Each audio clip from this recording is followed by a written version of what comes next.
እንዴት አደራችሁ? ሰሞኑን በተፈጠረው መጠነኛ በወንድማማች መካከል ተፈጠረ ኩርፊያ ስንሰበሰብ ቆይተናል። ለአባቶች አላቅም ሚስጥሩን ለኔና ለአንዳንድ ወንድሞቼ ለሽማግሌዎቹም ለነጋሽ አባተ ሁሉ ትልቅ ትምህርት ያገኘንበት ሂደት ነው። ክርስቶስ በምድር ሳለ በርከት ያሉ ሰዎች መተውበት እንደራባቸውም ሲያይ ምግብ እንደምታውቁት አበላቸው በማይጠብቁት መንገድ እና እነሱም ደስ አላቸው። ያጀቡትም ሰዎች ምግብ ማዝነብ የሚችል ብዙ ሺህ መመገብ የሚችል አምላክ ስለሚከተሉ በጣም ኩራት ተሰማቸው። እንደምታውቁት በማግስቱ ያችን ምግብ ፍለጋ መጡ። ያኔ ደግሞ ክርስቶስ አልነበረም። ሲያበላም አስተማረበት። ምግቡን ለምን ሊያበላቸው እንዳልፈለገም አስተማረበት። እነሱ በየቀኑ እያበላ እንዲነክስ ነው ፍላጎታቸው። ምግቡም ሲመጣ ምግቡም ሲቀር ግን ትምህርት እንዲሆናቸው ነው ለተከታዮቹ ያደረገው። እና ከዚህ ሂደት አባቶች ምን እንደተማራችሁ አላቅም። እኛ ብዙ ተምረናል። የምድር ነገር፣ ውሸት፣ መሀል ላይ የሚመላለሱ ሰዎች አንድን የከበረ ነገር እንዴት እንደሚያረክሱት አይተናል። እና ዛሬ የሚኖረን መድረክ የመጨረሻ ነው፣ ማሳረጊያ መድረክ ነው። የዛሬው መድረክ እንደ ከዚህ ቀደሙ ተሰብስበን የምንበተንበት ሳይሆን ተሰብስበን በጋራ ማዕድ እንቆርስበት ነው። ለእናንተ በህይወት ዘመናችሁ ብዙ የምትማሩበት ብዙ የምታስተምሩበት እንደሚሆን ተስፋ አደርጋለሁ። የሰላም አለቃ የሆነውን አምላክ እንከተላለን ስለምትሉ ሰላም እንደምትወዱ ተስፋ አደርጋለሁ። ሰላምን የመሰለ ነገር የለም። ሰው ለሰላም ሲል የሚተወው የሚከፍለው ብዙ ነገር አለ። እንግዲህ ሰሞኑን ለጸብ እንኳን ምን ያክል እንደደከምን አስቡት። ስንት መግለጫ ስታወጡ፣ ስትከራከሩ፣ ስትሰበሰቡ፣ ስትመካከሩ ለምን? ለጸብ። ለሰላም ግን ከዚያ በላይ ልባችን ተሰብሮ ዋጋ ብንከፍል ኪሳራ የለውም። እና በዛሬ ውይይታችን ኮድ ኦፍ ኢንጌጅመንት አለ፣ እንገናኝበት ስርዓት አለ። ከዚህ በቀኝና በግራ ካላችሁ አባቶች እያንዳንዱ የሚወጣው ቃል፣ እያንዳንዱ የሚወጣው ሀሳብ መንግስትን የሚመሩ ሰዎች፣ ከፍተኛ ብዙ ሰራተኛ ያላቸው ባለሀብቶች ያሉበት ስለሆነ እንደ ወንጌል ንገሩን። የምትሰዳደቡ ከሆነ እኛም ወጥተን እንሰዳደባለን። ከየት አመጣችሁት ካሉን ከነሱ ተምረን እንላለን። የምትከባበሩ ከሆነ እኛም ወጥተን ያጠፉትን ይቅር ብለን እንከባበራለን። ከየት አመጣችሁ ሲሉ ከአባቶቻችን ተማርን እንላለን። ይቅር የምትባባሉ ከሆነ ብዙ ጉዳይ አለን። እኛ ብዙ የሰደቡን አሉ፣ ብዙ የታሰሩ አሉ፣ ብዙ ጥያቄ አለ ገና። ይቅርታ እናንተ ውስጥ ካየን እኛም ይቅር እንላለን ከእናንተ ተምረን። ያላስተማራችሁንን ነገር ግን አትጠይቁን። ያልዘራችሁትን ነገር ለምን አልበቀለም ብላችሁ ግን እንዳትጠይቁን። ዛሬ ለኔም ለስራ ኃላፊዎችም ለሽማግሌዎችም የምፈልገው ነገር ትህትና፣ የተሰበረ ልብ፣ ሰላምን የሚሻ ወንድምን የሚያከብር ማንነት ነው። እሳቸውን አባት እሳቸው ካላከበሩ ስለምን ምን ብሎ ሊያስተምሩ ይችላሉ? እና በመካከላችሁ መከባበርን፣ መደማመጥን፣ ሀሳብ መቀባበልን፣ ምናልባት ድካም እንኳን ካለ መደጋገፍን እንድታሳዩን በጣም በታላቅ ትህትና ጠይቃችኋለሁ። ኦርቶዶክስ በጣም እድለኛ ቸርች ናት። አሁን እናንተ ሰሞኑን ተጨነቅን ተናጥን ትላላችሁ። እድለኞች ናችሁ። ትልቅ ትምህርት አግኝታችኋል። ኦርቶዶክስን የሚያፈርስ መርዝ በኦርቶዶክስ ውስጥ እንዳለ ብልጽግናዎችን ብዙ ትምህርት አግኝተንበታል። እኛን የሚያፈርስ መርዝ በውስጣችን እንዳለ ኢትዮጵያውያንም ተምረውበታል። ኢትዮጵያን የሚያፈርስ መርዝ በእኛው በኢትዮጵያን ውስጥ እንዳለ ለምን እባብ ኖረ፣ ለምን እባብ መርዝ ይዞ ይዞራል አይባልም። እባብን ማኔጅ ማድረግ ነው እንጂ ተፈጥሯል። ከመርዙ ጋር አለ።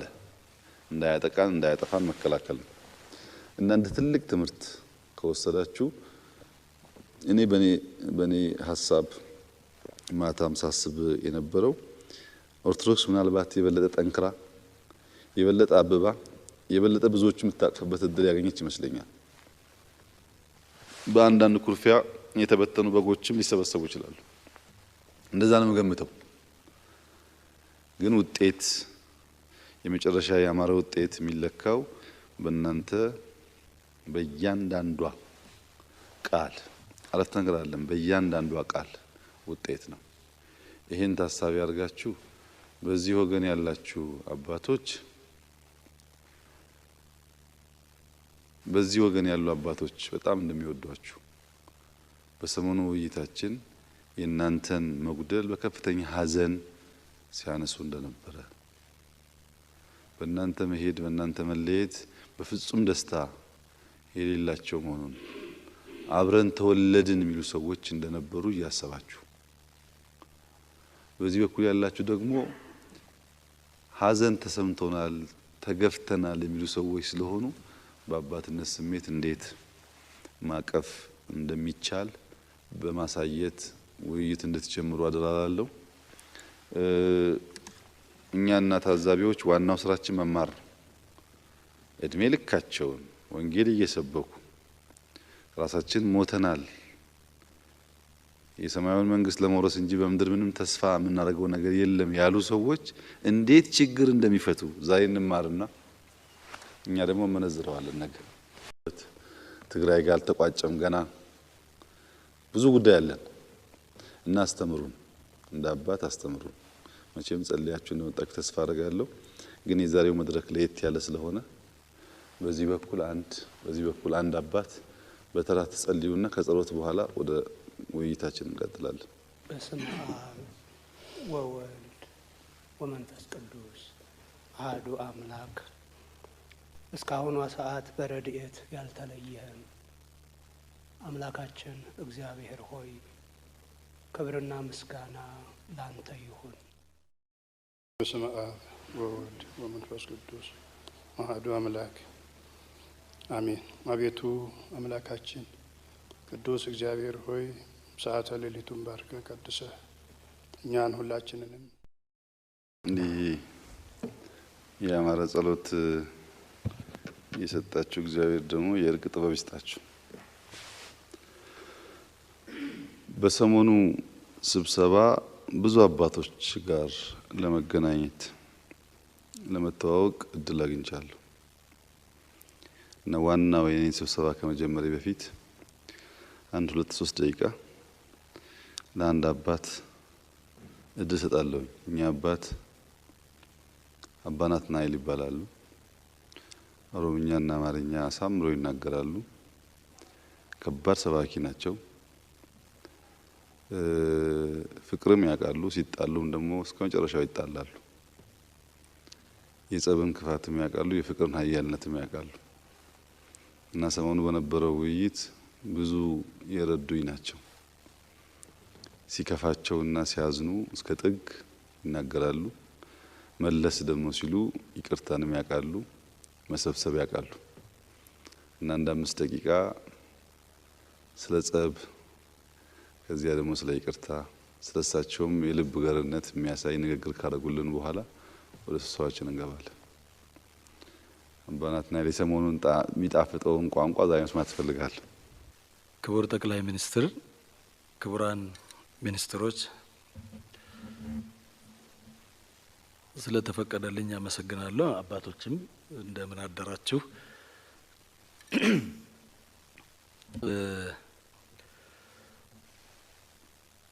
ከጸብ ይልቅ ስለ ፍቅር ብንናገር መልካም ይመስለኛል።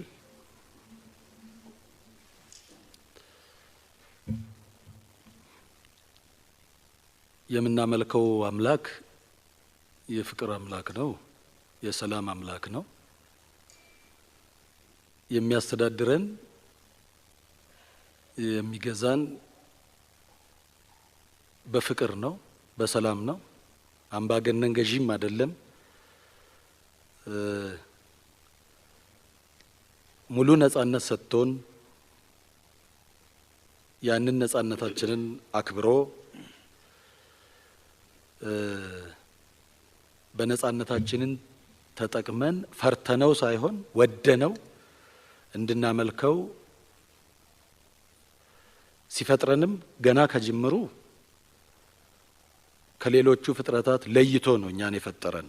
ሌሎቹን በሐሳብ ግማሾቹን ቃል በመናገር መጨረሻ ላይ ግን እኛን ሲፈጥረን ከመላእክት ሁሉ አልቆ አስበልጦ እኛን ሲፈጥረን በእጁን የፈጠረን አበጃጀው ነው የሚለው። በእጅ የፈጠረው ሰውን ብቻ ነው። ሁሉን ነገር አዘጋጅቶለት ለሰው የሚመቸውን ነገር አየሩን፣ ነፋሱን፣ ኦክሲጂኑን በአጠቃላይ አዘጋጅቶለት ጥሩ ማረፊያ ቦታ አዘጋጅቶለት በስተመጨረሻ ነው ሰውን የፈጠረውና ፍቅሩን ገለጸለት በአፈጣጠሩ ገና ከጅምሩ። እናም ጥሩ ቦታ አስቀመጠው፣ የሚኖርበትን መመሪያም ሰጠው፣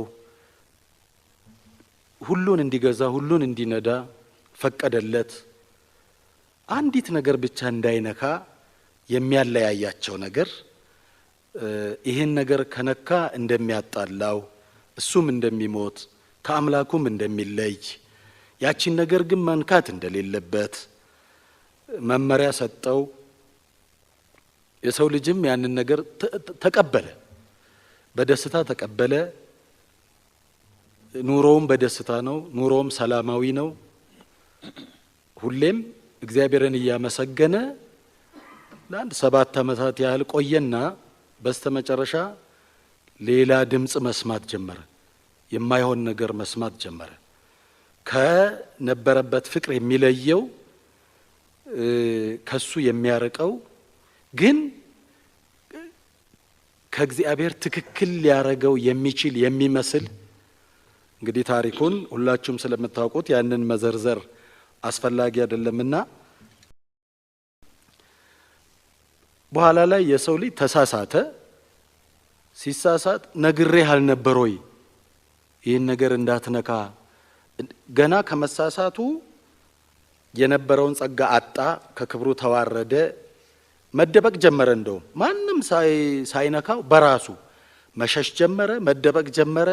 እግዚአብሔር እንደ ድሮ ሲመጣ ፍለጋ ሲመጣ በቦታው ሳይገኝ ቀረ።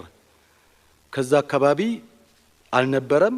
አዳም ሆይ የት ነህ እያለ መጣራት ጀመረ እግዚአብሔር። አሁን ለእግዚአብሔር አዳም የት እንዳለ ጠፍቶት አይደለም። እና በኋላ አላዋቂ ስጋ እንደሚለብስ ሲያመላክት ነው ብለው ነው። እውነትም አልቀረም። አዳም የተመኘው አምላክ መሆን ነበር። እሱ ነገር ከእግዚአብሔር ያለያየዋል። አሁን እግዚአብሔር ከተደበቀበት ቦታ ይቅርታ አዳምን አገኘው፣ ቃል ገባለት እንደሚያድነው።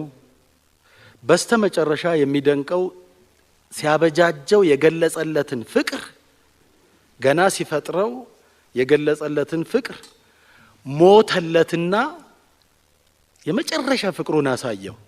አሁን እዚህ ጋር የምንረዳው አዳምም የተመኘውን ነገር አላጣም። አምላክ መሆን ነበር የተመኘው፣ ሆነ። ሰው አምላክ አልሆነም፣ ሆነ። አምላክ ሰው አልሆነም፣ ሆነ። በእኛ እምነት ክርስቶስ ሰው ነው፣ አምላክ ነው። ፍጹም ሰው ፍጹም አምላክ ነው ብለን የምናምነውና አዳም የመጨረሻ ምኞቱን አምላክ መሆኑን ምኞቱን በክርስቶስ አገኘው። ሰው አምላክ መሆን ነበር የተመኘው፣ ተፈጸመለት። ሰው አምላክ ሆነ ማለት ነው። እና ፍቅሩን የገለጸው ራሱን በመሰዋት በመሞት ሕይወቱን አሳልፎ በመስጠት ስለ ሰው ማለት ነው እና የምናመልከው አምላክ ይህንን አምላክ ነው። ፍቅሩን የገለጸልንን አምላክ ነው። የምንሰብከው ፍቅርን ነው። የምንሰብከው ሰላምን ነው። እንደ ሰው ልንሳሳት እንችላለን፣ ልናጠፋ እንችላለን። ጻድቅ 7 ጊዜ ወድቆ 7 ጊዜ ይነሳል ይባላል። መውደቅ እኮ ጥፋት በአንድ በኩል እኮ አዳምን እኮ አንወቅሰውም፣ በማጥፋቱ ብቻ አንወቅሰውም። አምላክ ለመሆን እድሉን እንድናገኝ አድርጓል። በአንድ በኩል እኮ ክርስቶስ አምላክ በመሆኑ ማለት ነው አምላክን ወደ ምድር እንዲመጣ ከኛ እንዲቀላቀል እንዲዛመደን ወዳጃችን እንዲሆን ዘመዳችን እንዲሆን አባታችን እንዲሆን አድርጎናልና የምናመልከው የፍቅር አምላክ ነው፣ የሰላም አምላክ ነው። አባቶቻችንን ወንድሞቻችንን እንወዳቸዋለን፣ እናከብራቸዋለን። ሁለቱ ከኛ ቀደም ብለው ከሶስታችንም ቀደም ብለው የተሾሙ አባቶች ናቸው፣ አባቶቻችን ናቸው። እንደ አባትነት እንደ ታላላቆቻችን ስናከብራቸው ዝቅ ብለን ቅድሚያ ለነሱ ስንሰጥ የነበሩ አባቶች ናቸው። አንዱ አብረን ነው ከኛው ጋር የተሾምነው ማለት ነው እና አሁንም እኔ እንዳላረዝም ደቂቃ እንዳልወስድ ሰላምን እንወዳለን፣ እንፈልጋለን። ቤተ ክርስቲያናችን እንድትታወክ አንፈልግም። ሀገር እንዲታወክ አንፈልግም። ሰላም እንዲናጋ አንፈልግም። ፍቅር እንፈልጋለን። ያንን ፍቅር ደግሞ የጠፋውን ፍቅር መመለስ የምንችለውም እኛው ነን። የደፈረሰውን ሰላም ማስተካከል የምንችለውን እኛው ነን። ወደ ንግግራችን ውስጥ ስንገባ የምናመጣቸው ነገሮች የተሻሉ ሊሆን እግዚአብሔር ይስጥልኝ። በጣም ጥሩ መልእክት ነው። ሰሞኑን ግን የነገሩኝ እና በጣም ደስ ያለኝን ነገር እኔ ጨምሬበት ወደ ስብሰባችን እንገባለን። አባ ናትናኤል ሰሞኑን ይህን እርቅና ሰላም ለሁለት ምክንያት በጣም አብዝቼ እፈልገዋለሁ አሉ። ለምንድን ነው ስላቸው፣ አንደኛ እኛ ኦሮሞዎች ቤተክርስቲያን በማነጽ ለመጠበቅ እንጂ በማፍረስ ስማችን እንዲጠራ አልፈልግም አሉ። ታሪክም ነገሩኝ። ለካኔ ያላቅም በድሮ ጊዜ ቤተክርስቲያን ተፈትና ወደ ዝዋይ መታ ተደብቃ ብዙ ቅርሶች፣ ጽላቶች እንደ አይላንድ ላይ እንደቆዩ የኦሮሞ አካባቢ ታሪክ ሲጠፉ መጠበቅ እንጂ ማጥፋት አይደለም። በጨለማው ዘመንም ብዙ ቦታ ቸርቾች ሲፈርሱ እዚህ አካባቢ ብዙ አልፈረሱም እና እኛ አፍራሽ መሆን አልፈልግም አሉ። በጣም ትልቅ መልእክት የተናገሩት። ሁለተኛ በዚህ በሰሞኑን ባጋጠመው ሁኔታ ከሁሉ ያዘንኩት እኔ ነኝ አሉ። አብዝቼ የምወዳቸው አባቶችና ወንድሞች የቅርቦቼ ሰዎች ስለሆኑ በዚህ ጉዳይ ውስጥ ያሉት የሌላው አባቶች ኩርፊያና የኔ ኩርፊያ ለየቅል ነው አሉ። እንደ ቅርበቴ እንደ ወንድምነቴ በጣም አዝኛለሁ። በዚያም ሳቢያ በንዴትም እላፊም ተናግሬ ይሆናል። ግን ንግግሬም ኩርፊያም ቁጣዬም ከፍቅርና ከወንድምነት የመነጨ ነው እንጂ አንዳንዶች እንደሚያስቡት በውስጤ ክፋት ኖሮ አይደለም። እንዴት እኔ ያለሁ እኔ ወንድም አይደለሁም ወይ የሚል ቁጭት ተሰምቶኛል። እና አሁን ሰላሙ ሲመጣ ከማንም በላይ በደስታ አርበኛ ሆኜ የምሰራው እኔ ነኝ ብሎ ብዙ ነገር አጫወቱኝ። ይሄ ከሚያመልጣችሁ ብዬ ነው እንጂ ሰምቼዋለሁ። እናንተ ከሚያመልጣችሁና ብትሰሙት ብዬ ነው። አንደኛ ኦሮሞዎች እንደዚህ ቸርች እንደጠበቁ ምን ያላቅም እሳቸው እስከነገሩኝ ጊዜ ድረስ የዝዋይንም ታሪክ አላቅም ነበር እና አነሳሳኝ። ታሪካችንማ እንደዚህ ከሆነ አሁን መጠበቅ አለብን እቺን ቤተክርስቲያን ብዬ እና እሱ እንዲናገሩ ነበር። መቼም እሳቸው ቁጥብ ስለሆኑ ትተውታል። አሁን ወደ ዋናው ስብሰባችን እንገባለን። ከአባቶቻችን እንጀምርና በእናንተ በኩል የሚነሱ ጉዳዮች እንደ ሪፖርት ማወቅ ከፈለጋችሁ ተደጋጋሚ ስብሰባዎች አድርገናል። ሰሞኑን ከእናንተ ጋር ደግሞ አንዴ ተገናኝቻለሁ። አሁን ሁለተኛ ጊዜ ስንገናኝ ነው። ምናልባት ወደፊት ብዙ እንገናኛለን ብዬ ተስፋ አደርጋለሁ። የእናንተንም ሰምቻለሁ፣ የእነሱንም ሰምቻለሁ። ሁለታችሁም ጋር እግዚአብሔር በሚያውቀው ተጨቃጭቄያለሁ እና አብራችሁ ከሆናችሁ ስለምታስፈሩ ብዛታችሁም ግርማችሁም ስለሚያስፈራ በልጅነት ለመታዘዝ ዝግጁ ነኝ። ለየብቻ ከሆናችሁ የተከፋፈለ አቅም የሌለው ደካማ ስለሆነ እኔ ልቅናዬን እንጂ እናንተን አባትነት አልቀበልም። ምርጫው የእናንተ ነው። ከፈለጋችሁ ሰብሰብ ብላችሁ አባት ሆናችሁ እንደ ልጅ ማዘዝ ስልጣን ይኖራችኋል። በውይይቱ እየገባሁ የተረዳሁት ነገር ከሚያለያያችሁ የሚያቀራርባችሁ ነገር ይበልጣል። ድካም አለ። በእኛ መንግስት ብዙ ድካም አለ። ግን በድካም ምክንያት መንግስታችን አናፈርስም። ቁጭ ብለን ገምግመን አርመን አርቀን እንቀጥላለን። በእናንተ በኩልም ሀዘኖች አሉ። እነዚህን በጥሩ ቋንቋ በአባትነት ቋንቋ ጉዳዮቻቸውን አንስታችሁ የእነሱንም መልስ ሰምተን እኛም እንደምናስብ የእኛንም ሀሳብ አጋርተን በጣም ጥሩ ውይይት፣ አስተማሪ ውይይት ምናልባት ሌሎች የተበተኑ ብዙዎች የሚማሩበት እድል ሊሆን ይችላል። ግን ተጠቀሙበት። እድሉ ላይ አይገኝም። ዛሬ በምትኖራችሁ እያንዳንዷ ደቂቃ የኢትዮጵያን ሕዝብ ለማስተማር የሰላምን ኃያልነት ለማሳየት የመጨረሻው ዘመን ላይ መቆማችሁን በሚያረጋግጥና ሰው ወደ ቀልቡ ወደ ልቡ እንዲመለስ በሚያደርግ መንገድ አሉ የሚባሉ ችግሮች ለዛሬ ሳይሆን ለነገም ለልጆቻችን እንዳይተርፉ በሚያስችል አኳኋን ውይይታችን ሰላማዊ ፍቅር የሞላበት እና ወደ አንድነት የሚያመጣ እንደሚሆን ተስፋ እያደረግኩ መድረኩን ለእናንተ ሰጣለሁኝ። በእናንተ በኩል እነሱ ጉዳዮች ካሉ እንሰማለን። በእግዚአብሔር ስም አመሰግናለሁ። ክቡር ጠቅላይ ሚኒስትር፣ ክቡራን ሚኒስትሮች፣ ብፁዓን ሊቃነ ጳጳሳት፣ የሀገር ሽማግሌዎች ስለተፈቀደልኝ በድጋሚ አመሰግናለሁ። እንግዲህ የቤተ ክርስቲያን ወይም መጽሐፍ ቅዱስ እንደሚነግረን ምክር ሰናይት ለኩሉ ዘይገብራ፣ መወያየት መነጋገር መልካም ነው። ለኩሉ ዘይገብራ ተወያይተው ተነጋግረው ወደ ስራ ተርጉመው መቀረፍ ያለበትን ቀርፈው መስተካከል ያለበትን ነገር አስተካክለው ተደማምጠው ተግባራዊ ካደረጉ መወያየቱ ጥሩ ነው የሚል የእግዚአብሔር ቃል አለ። ስለዚህ ክቡርነቱ በዚህ ቦታ ላይ ተሰብስበን እንድንወያይ እንድንነጋገር ባሉት ችግሮቻችን ላይ ውይይት እንድናደርግ ስለፈቀዱልን እያመሰገንኩኝ፣ እንግዲህ ችግሮች እኛ በቤተ ክርስቲያን ውስጥ በአገልግሎት ላይ ችግር አለ ብለን የበኩላችንን አስተዋጽኦ ለማበርከት የሚገባውን ብዬ አምናለሁ። እንግዲህ ይሄ ውግዘቱ ብነሳና ወደ ችግሮቻችን ወደ ውስጥ ገብተን መነጋገር ብንችል ጥሩ ይሆናል ያስባለሁ። አንድ ይሄ ነው፣ አንድ ነጥብ። ሁለተኛው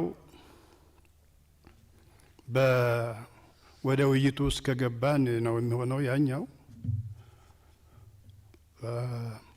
ህዝቡ የሚፈልገው ሲፈልግ የኖረ ሲጠይቅ የኖረው አሁን እኛ ባደረግነው ጥረት ጥያቄው ተመልሷል። ያ የተመለሰውን ጥያቄ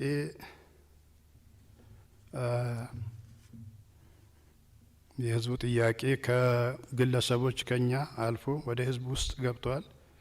የህዝብ ጉዳይ ኢሹ ሆኗል እና ህዝቡ በእጁ አስገብቶታል። መቼም ከዳር እስከ ዳር የተደረገ ነው። አንድነቱም የመጣበት ነው። ሰላሙም የተገኘበት ነው።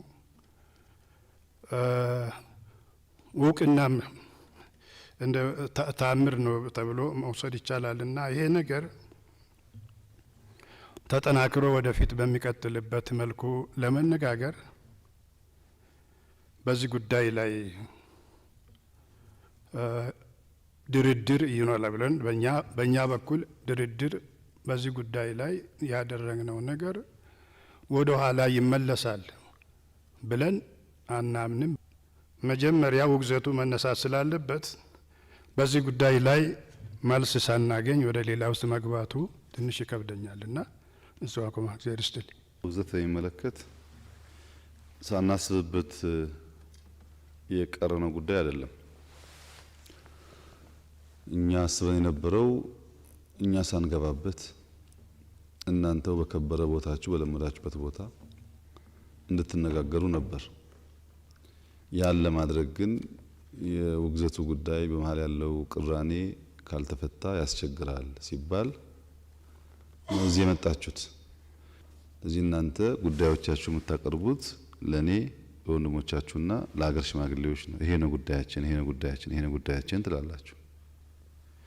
አባቶች ደግሞ ይሄ ጉዳይ ይሄ ነው ይሄ ነው ይሄ ነው ይላሉ።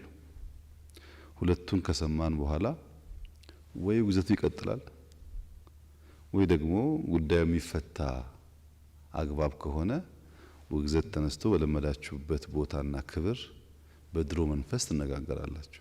ለየብቻ እናገናችኋል። የሀገር ሽማግሌዎቹን በጋራ ያገኘናችሁ ዛሬ ነው።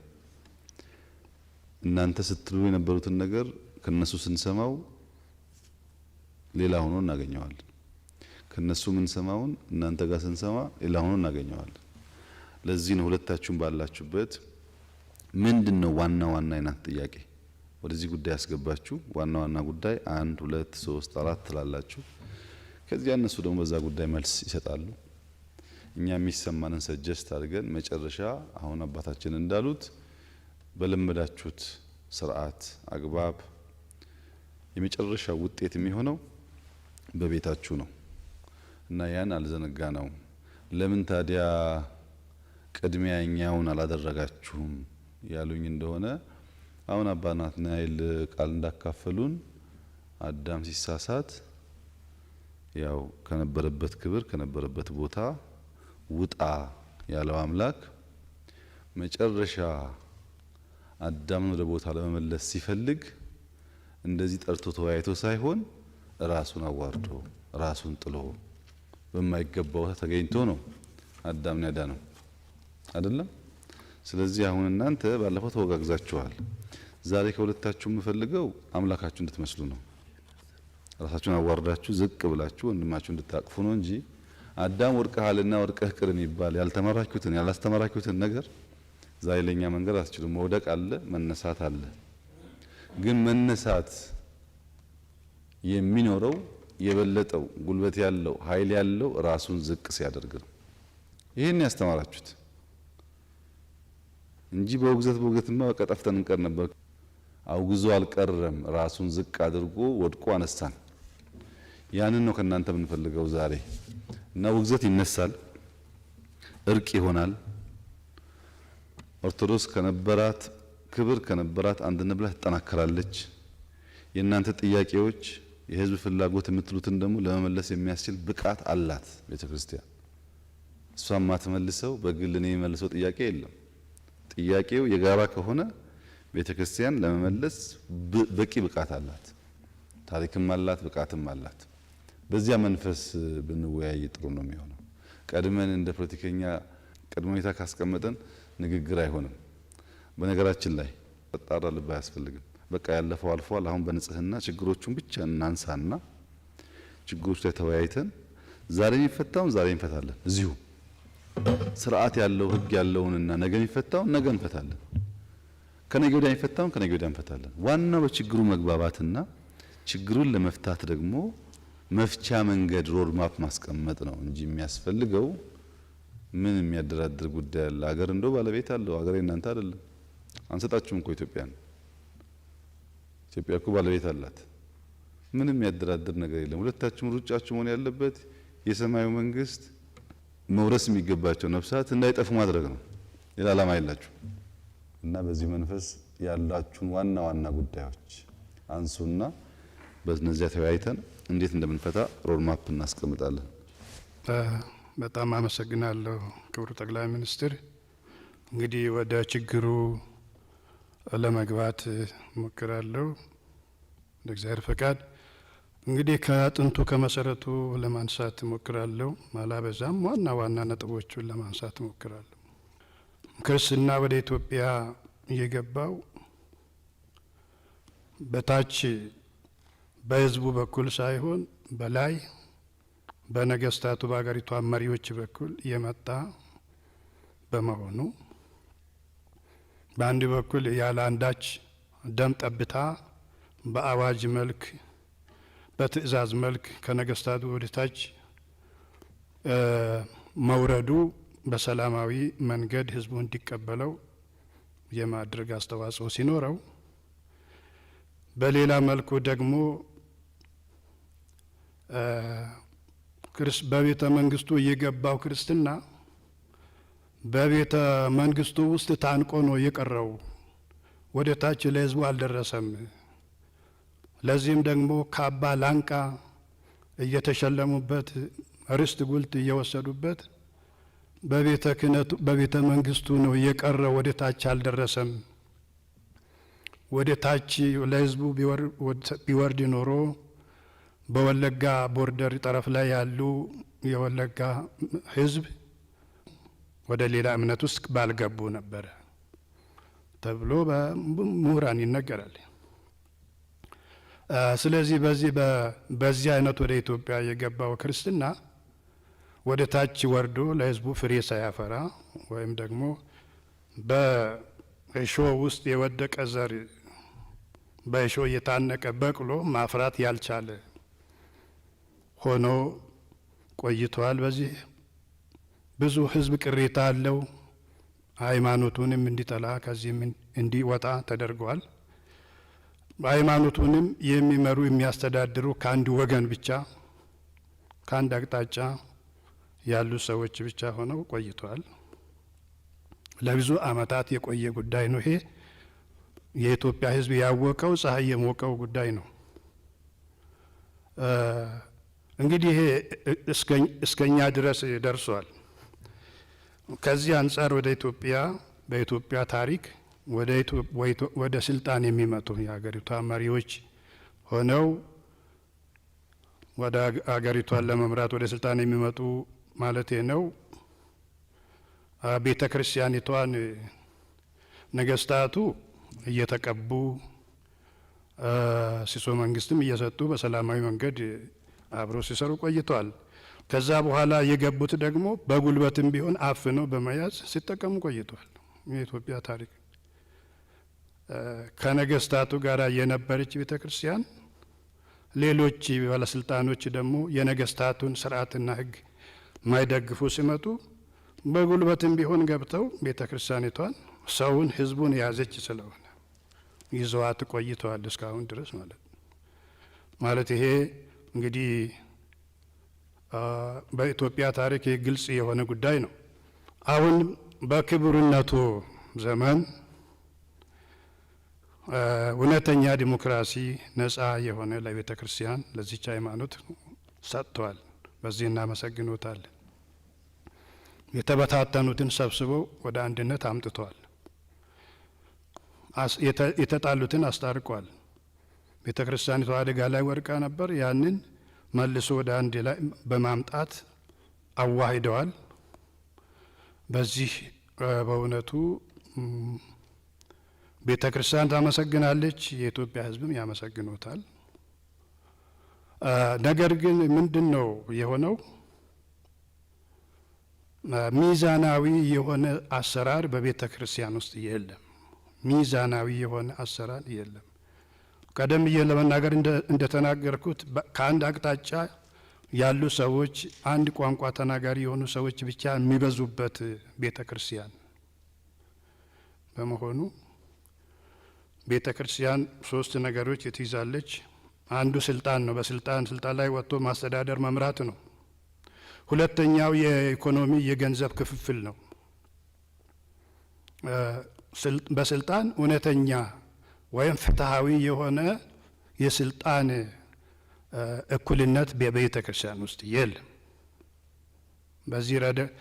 በዚህ ረገድ ወደ ቤተ ክርስቲያን ወይም ወደ ቤተ ክርስቲያን ታሪክ ውስጥ ብንገባ ወይም ደግሞ መጽሐፍ ቅዱስ ውስጥ ብንገባ አባቶቻችን ሐዋርያት እኮ ዓለምን አስተምረው ዓለምን ስለውጡ የሰፈራቸውን ሰዎች ሰብስበው አልሄዱም።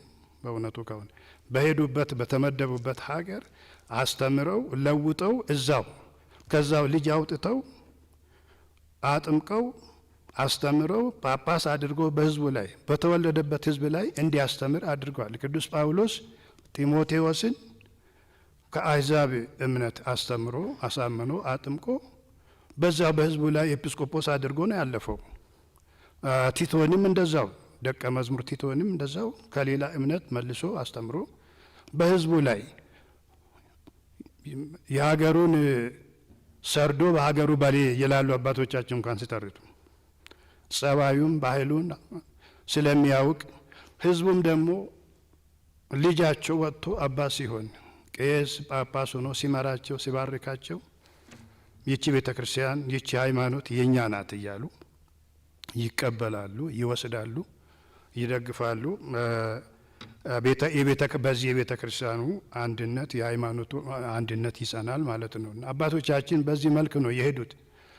በዚህ በሀገራችን ግን የሚታየው ነገር እንደዚህ አይደለም። በእውነቱ ከሆነ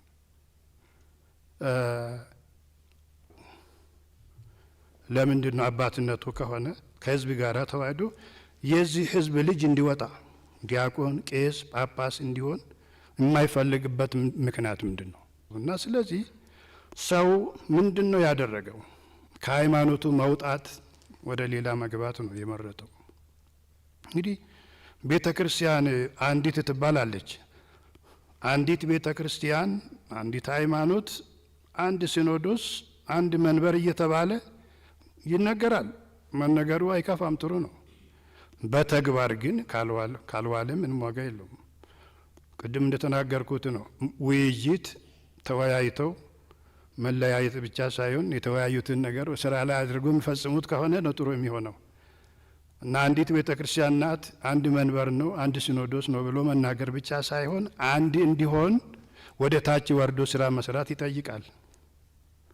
በተለያዩ ቋንቋዎች ማስተማርን ይጠይቃል። የተለያዩ ብሔር ብሔረሰቦች አባት ሆነው በሲኖዶስ ውስጥ አባል ሆነው ለሕዝባቸው አገልግሎት እንዲሰጡ ማሳተፍን ይጠይቃል። ይሄ አልተደረገም። አንዲት በሌላ መልኩ አንዲት ቤተ ክርስቲያን ነች እየተባለ በአንድ አቅጣጫ ያለችው ቤተ ክርስቲያን በጥሩ አስተዳደር ትመራለች። ምሳሌ ማንሳት ይቻላል። አንዳንድ ብፁዓን አባቶቻችን ቀደም ያሉ በእውነቱ የሸመገሉ ያረጁ ሲደክማቸው እኛ መንቀሳቀስ አልቻልንም፣ እንደ ልባችን ተንቀሳቀስን ህዝቡን ማስተማር ስላልቻል ረዳት ያስፈልገናል ብለው ለቅዱስ ሲኖዶስ ከህዝቡ የወጣውን ህዝቡ የሚያውቀውን አካባቢን የሚያውቀውን እያወጡ እያሾሙ አሲስታንት ወይም ረዳት ጳጳስ እያደረጉ የሚኖሩ አሉ። በአንድ አቅጣጫ ነው። በሌላ በዚህ በኦሮሚያና በብሔር ብሔረሰቦች አካባቢ ደግሞ ያለው አንዱ ሊቀ ጳጳስ አምስቱን አገር ይይዛል። አምስት ሀገረ ስብከት ይይዛል፣ ይመራል፣ ያስተዳድራል። እንዲህ አይነት አሰራር ስሙ ቤተ ክርስቲያን አንዲት ናት ነው የሚባለው። አንድ መንበር፣ አንድ ሲኖዶስ ነው የሚባለው ስሙ ነው። ግብሩ ግን የተለየ ነው ስራው። ስለዚህ እንደዚህ ያሉ አሰራሮች እየበዙ ሲሄዱ ህዝቡ ጥያቄ ያነሳል። በተለይ አሁን ያለው ዲሞክራሲ በኢትዮጵያ ውስጥ የታየበት ዘመን በመሆኑ ጥያቄ ይጠይቃል። ሰው በቋንቋ መገልገል ይፈልጋል። በነጻነት ከኛ ውስጥ ቄሶች፣ ጳጳሳት ለምን አይወጡም ብሎ ይጠይቃል። አካባቢያችን ያሉት የልማት ስራዎች ለምን ገንዘቡ ኢኮኖሚው ወደ ሌላ ለምን ይሄዳል? እኛ የራሳችን ለምሳሌ ቅዱስ ቁልቢ ገብርኤል አሁን ከፍተኛ ገቢ ያለበት ደብር ነው እና አካባቢው ግን አልለማም። በብፁዕ ቅዱስ አቡነ ጳውሎስ ጊዜ ሀይ ስኩል ተሰርተዋል። በእውነቱ ነፍሳቸውን ይማርና ለአካባቢው ህዝብ ሀይ ስኩል ተሰርተዋል እናስታውሳለሁ። ከዛ ውጪ ህዝቡ አይጠቀምበትም። ወደ ቤተ ክህነቱ ነው የሚመጣው። በዛ ቦታ ላይ የሚቀመጡትም ደግሞ ገንዘቡን ሰብስበው ወደ ላይ ማቀበል የሚችሉ ናቸው እንጂ ለህዝቡ የሚሰሩ አይቀመጡም። ቁልፍ ቦታ ስለሆነ ስትራቴጂክ ቦታ ነውና እንዲህ አይነት አሰራሮች ህዝባችንን እየጎዳ ስለሆነ ብዙ ነገሮች ስላሉ እኔ ለማሳጠር ሞክራለሁ። በዚህ ምክንያት ጥያቄ እየተነሳ ነው። ጥያቄዎች ተነስተው ሲጠየቁ ቆይተዋል። ማመልከቻዎች ገብተዋል። ቅዱስ ሲኖዶስ በቅዱስ ፓትርያርኩ መርተውበታል። አጀንዳ ተደርገው በምልዓተ ጉባኤ ተይዘው መመሪያ ከተሰጠባቸው በኋላ እንደገና የት እንደገቡ እነዛ አጀንዳዎች እንዴት እንደደረሱ ሳይታወቅ ቀርተዋል። ከዛ በኋላ እየገፋ ነው ወደ ሚዲያ ነው የወጡት።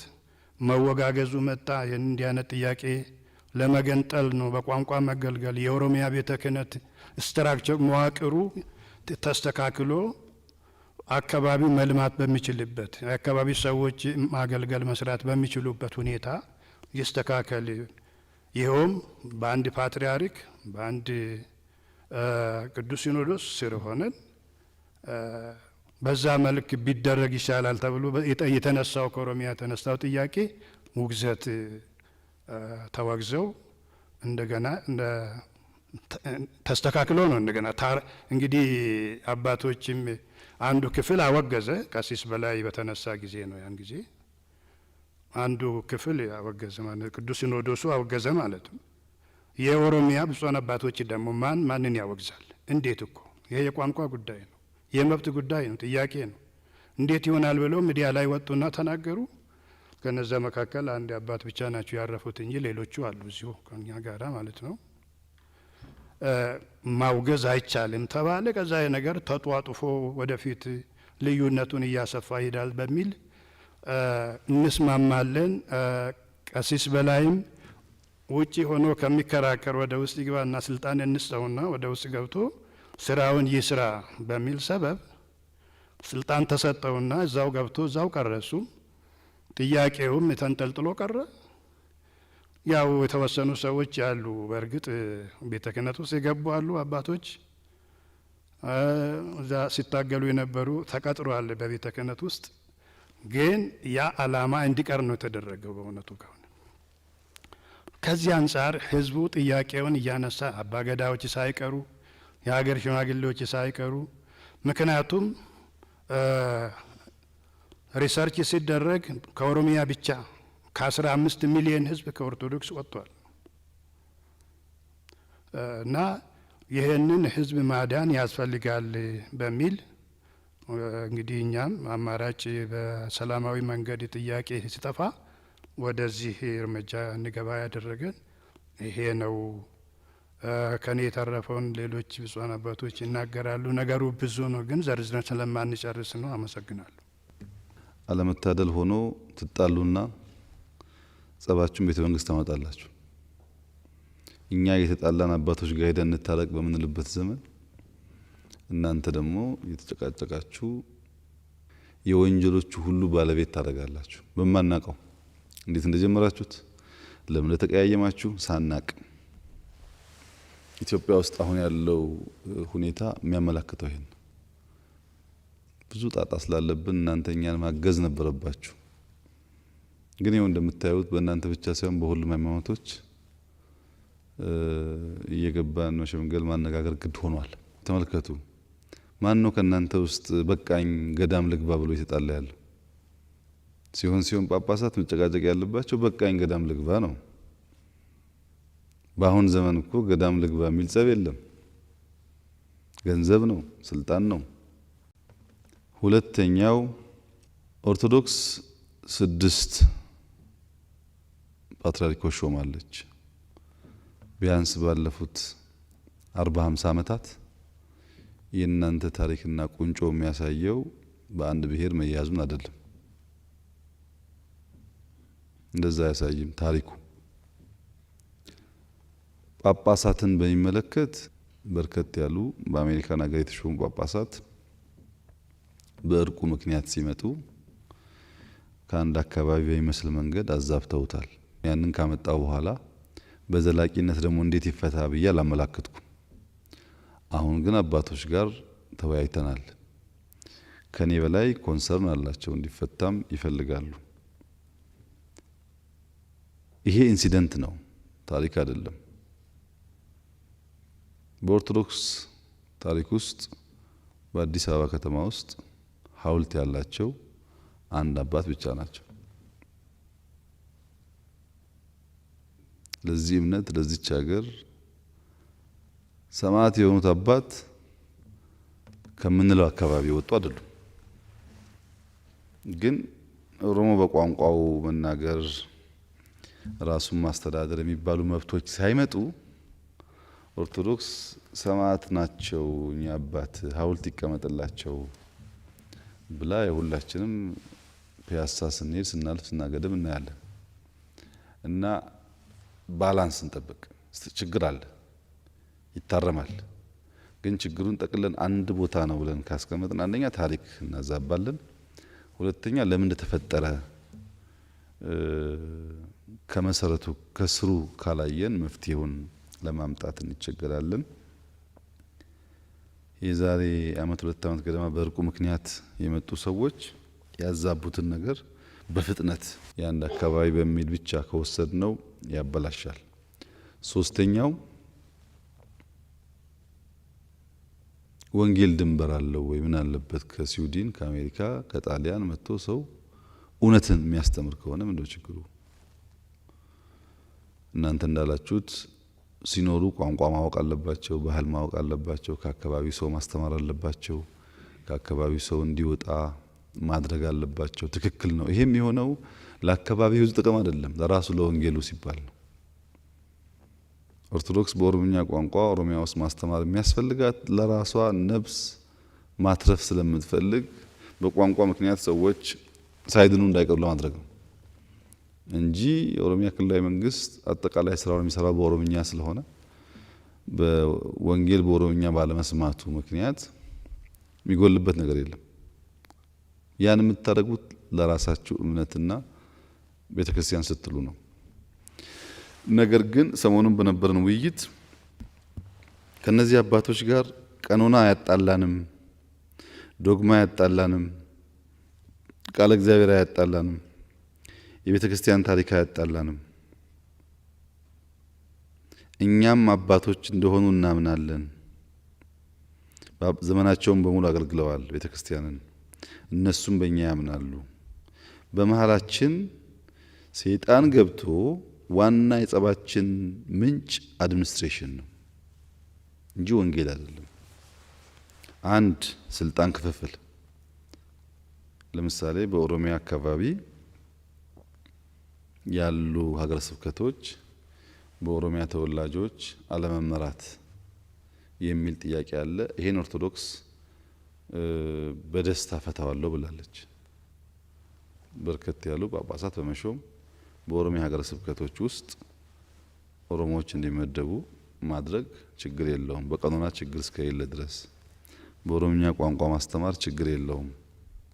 በደስታ እናደርጋለን። ማድረግ ነበረብን። የሞካከሩ አባቶች አሉ፣ የተተረጎሙ መጽሐፎች አሉ፣ አመተውልኛል። ቅዳሴም በርካታ ዶክመንት የታተመ የጀማመሩ አባቶችም አሉ በወለጋ አካባቢ። ግን ማስፋት ነበረብን። ያ ባለመሆኑ እኛ ተጎዳን እንጂ ጥቅም አላገኘንበትም። ብዙ ነፍስ ማዳን ሲገባን ከስራችን ጋር ከእምነታችን ጋር አይሄድም፣ ትክክል አይደለም የሚል አቋም ነው የሰማሁት። ያው ሽማግሌዎችም ስላሉ ከሳትኩኝ ያርሙኛል። ገንዘብ በሚመለከት ብዙ ጥያቄ አንስተን ነበርኛ።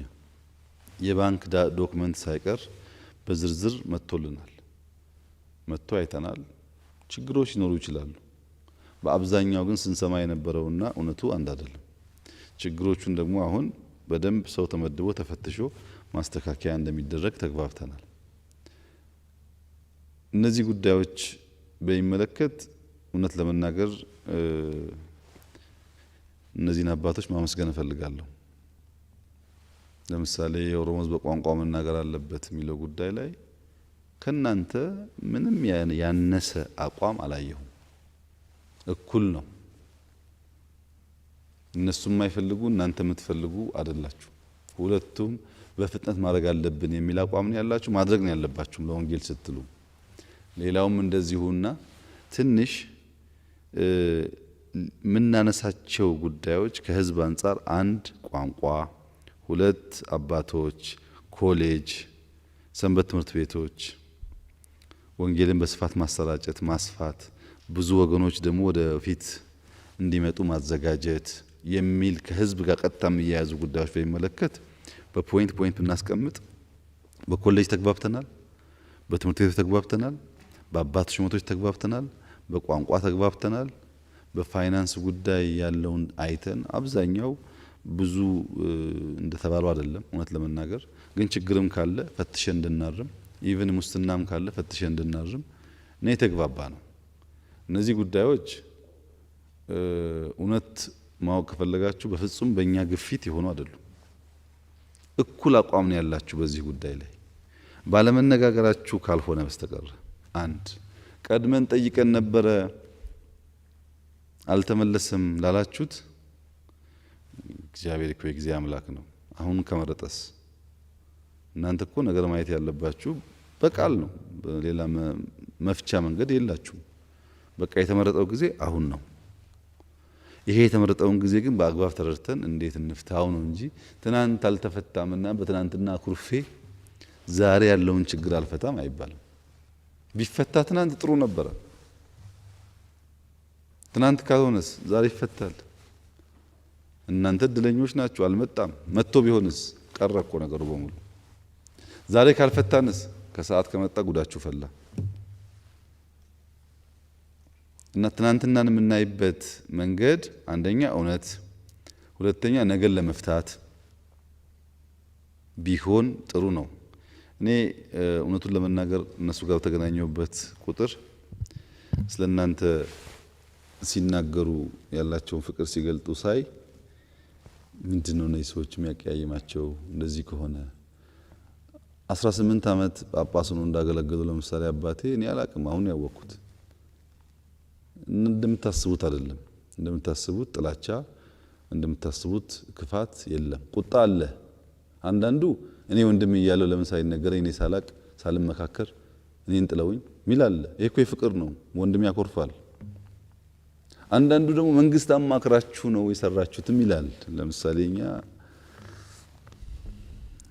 አናቅም፣ ያው እንደምታውቁት የሰማነው ነገር የለም። በዚህ መንገድ ብናይ አይሻልም ወይ? ስለናንተ ብዙ እንድናቅ ስለናንተ አስፈላጊነት እንድንማር ያደረጉ እነሱ ናቸው እንጂ እናንተ አልተናገራችሁም። እንዲያገለግልን አላላችሁም። በዚያ መንፈስ ብናየው ይሻላል እንጂ የቋንቋው የአገረ ስብከት ሹመቶች በሚመለከት ገንዘብ በሚመለከት ማየት ይቻላል ትንሽ ከፍ ያለ እንዳለ። በዚህም ምክንያት የሚሰበሰበው ገንዘብ ኢን አክቹዋል ተርም የአማራ ክልል እንደሚበልጥ ነው ሪፖርት የቀረበው። ይሄ ችግር ካለበት በዳታ ማየት ይቻላል። በኋላ እንደምናስበው ነው ወይ? ቁልቢን በሚመለከት እኔም አንስቻለሁ፣ እናንተም ወደፊት ማየት ያለባችሁ ጉዳይ ነው። በአንድ በኩል ቁልቢ በርከት ያለ ገንዘብ ከተሰበሰበ ቁልቢ ብቻ እንዲቆይ ማድረግ፣ ሀብታም ቁልቢ ብዙ ድሃ ቸርች ቢኖር ለእናንተ ወንጌል ስርጭት አይመችም። እኔ እንደሰማሁት ይቅርታ ይደረግልኝና አንዳንድ ቤተክርስቲያን ከገንዘብ እጥረት ምክንያት ቅዳሴ ሁሉም አይደረግበታል አሁን እና ቁልቢ ገንዘብ ካለ፣ አዲስ አበባ ገንዘብ ካለ፣ ባህር ዳር ገንዘብ ካለ ለነዚህ ቤተክርስቲያኖች ሄዶ ስራቸው እንዲሰሩ ማድረግ ግዴታችሁ ይመስለኛል። ፌርነስ የለውም የሚለውን ግን አሰራር ማበጀት፣ ከሁሉም እንዴት ይሰበሰባል፣ በምን ስርዓት ይከፋፈላል የሚለውን ልክ እንደኛ አሁን መንግስትም እኮ ከሁሉ ክልል እኩል አይሰበስብም። ከሰበሰበ በኋላ ፌዴሬሽን ወስዶ ቀመር ሰርቶ በፓርላማ አጽድቆ መልሶ ደግሞ ለክልሎች ይመድባል። ያን አሰራር ካሁኑ ትምህርት ወስዳችሁ አሰራር ማበጀት ይቻላል። እንዴት ይሰበሰባል፣ እንዴት ይቀመራል፣ እንዴት ይሰራጫል። ዋናው ግን የመንግስታት ስራ ብዙ ሀብት ካለበት ቦታ ሀብት ወደ ሌለበት ሪዳይሬክት ማድረግ ነው። ለምሳሌ ከሀብታሞች ቦታ እንሰበስብና ሀብታም ባሉ አካባቢዎች መንገድ እንሰራለን። እነዚህ አካባቢዎች መንገድ ራሳችሁ ስሩ ቢባሉ አይችሉም መስራት። ቤተክርስቲያን እንዲሁ ይመስለኛል ሳስበው።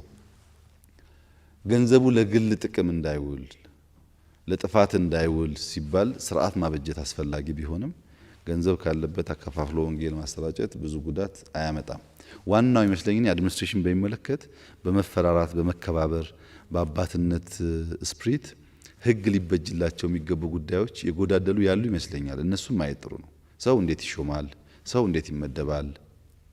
ሰው እንዴት በስራው ይታገዛል? ፋይናንስ እንዴት ይሰበሰባል? እንዴት ይከፋፈላል? ይለውን የአሁኑን ሁኔታ ትምህርት አድርገን ባለሙያም ተጠቅመን እናስተካክለው። ነገር ግን አንስተናቸዋል እነዚህን ጉዳዮች። እውነት ለመናገር እዚህም ያልመጡ አባቶች በዚያ መንገድ ማልረዳቸው እነዚህን ጉዳዮች ሳነሳ የነበራቸው ቅናት የነበራቸውን ሁኔታ ሳይ ታዲያ ለምንድን ነው እነዚህ ሰዎች በዚህ ሁሉ የሚግባቡ ከሆነ የሚል ነው የመጣብኝ። አቡነ አብርሃም አቡነ ጴጥሮስ በተደጋጋሚ ተገናኝተናል ሰሞኑን። እውነቴን ነው ነግራችሁ በቋንቋ ጉዳይ በየሀገረ ስብከቱ ኦሮምኛ ተናጋሪ በመሾም ጉዳይ ዲፍረንስ የላቸውም። ትናንትና እንንተው ዛሬ ዲፍረንስ የላቸውም። ሁለቱም ደግሞ አታችመንት አላቸው እና ግድ የላችሁም ነገርየውም በሰከነ ጥበብ ባለበት መንገድ ማየት ይሻላል የሚል ሀሳብ ቀድሜ ላንሳ ብዬ ነው። ከዛ በጎደለው ነገር ደግሞ አባቴ ይቀጥላሉ።